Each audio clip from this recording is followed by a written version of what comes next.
नमस्कार दोस्तों, स्वागत है आपका आपके अपने YouTube चैनल दीपक रचित कथा में। भगवान राम के 3 भाई थे। तीनों भाइयों में राम के सबसे प्रिय थे लक्ष्मण। लक्ष्मण भी राम का बहुत आदर करते थे, इसलिए जब भगवान राम वनवास के लिए जाने लगे तो लक्ष्मण भी हट करके राम के साथ वन गए। इसके बाद भी एक बार लक्ष्मण जी से एक छोटी सी गलती हो गई तो भगवान राम ने उन्हें मृत्यु दंड दे दिया। सवाल उठता है कि न्यायप्रिय और भक्त वत्सल कहलाने वाले राम ने आखिर अपने प्राणप्रिय भाई को उनकी छोटी सी गलती पर प्राणदंड क्यों दिया, और वह गलती क्या थी जिसने भगवान राम को ऐसी कठोर सजा देने के लिए विवश कर दिया था। अजब शर्त से राम जी फंसे यमराज के जाल में। यमराज यह जानते थे कि भगवान की इच्छा के बिना भगवान न तो स्वयं शरीर का त्याग करेंगे और न शेषनाग के अंशावतार लक्ष्मण जी। ऐसे में यमराज ने एक चाल चली। एक दिन यमराज किसी विषय पर बात करने भगवान राम के पास आ पहुंचे। भगवान राम ने जब यमराज से आने का कारण पूछा तो यमराज ने कहा कि आपसे कुछ जरूरी बातें करनी है। भगवान राम यमराज को अपने कक्ष में ले गए। यमराज ने कहा कि मैं चाहता हूं कि जब तक मेरी और आपकी बात हो उस बीच कोई इस कक्ष में नहीं आए।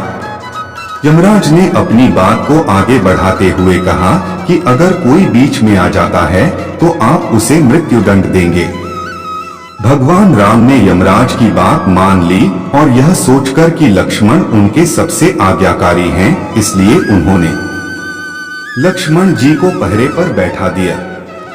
लक्ष्मण जी हुए मजबूर कर बैठे। यह भूल यमराज और राम जी की बात जब चल रही थी उसी समय दुर्वासा ऋषि अयोध्या पहुंच गए और राम जी से तुरंत मिलने की इच्छा जताई। लक्ष्मण जी ने कहा कि भगवान राम अभी यमराज के साथ विशेष चर्चा कर रहे हैं। भगवान की आज्ञा है कि जब तक उनकी बात समाप्त नहीं हो जाए कोई उनके कक्ष में नहीं आए। ऋषि दुर्वासा लक्ष्मण जी की बातों से क्रोधित हो गए और कहा कि अभी जाकर राम से कहो कि मैं उनसे मिलना चाहता हूं, अन्यथा मैं पूरी अयोध्या को नष्ट होने का शाप दे दूंगा।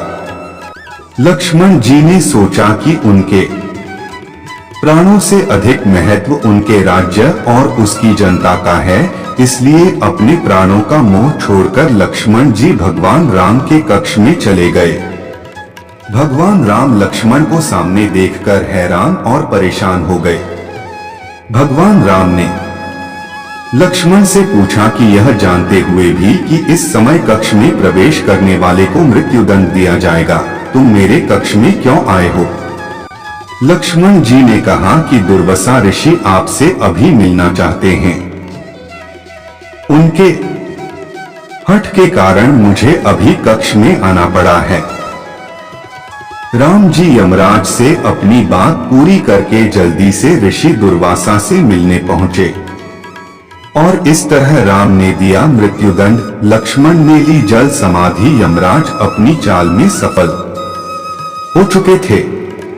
राम जी से यमराज ने कहा कि आप अपने वचन के अनुसार लक्ष्मण को मृत्युदंड दीजिए। भगवान राम अपने वचन से मजबूर थे। राम जी सोच में थे कि अपने प्राणों से प्रिय भाई को कैसे मृत्युदंड दिया जाए। राम जी ने अपने गुरु वशिष्ठ जी से इस विषय में बात की तो गुरु ने बताया कि अपनों का त्याग मृत्युदंड के समान ही होता है, इसलिए आप लक्ष्मण को अपने से दूर कर दीजिए, यह उनके लिए मृत्युदंड के बराबर ही सजा होगी। जब राम जी ने लक्ष्मण को अपने से दूर जाने के लिए कहा तो लक्ष्मण जी ने कहा कि आपसे दूर जाकर तो मैं यूं भी मर जाऊंगा, इसलिए अब मेरे लिए उचित है कि मैं आपके वचन की लाज रखूं। लक्ष्मण जी भगवान राम को प्रणाम करके राजमहल से चल पड़े और सरयू नदी में जाकर जल समाधि ले ली।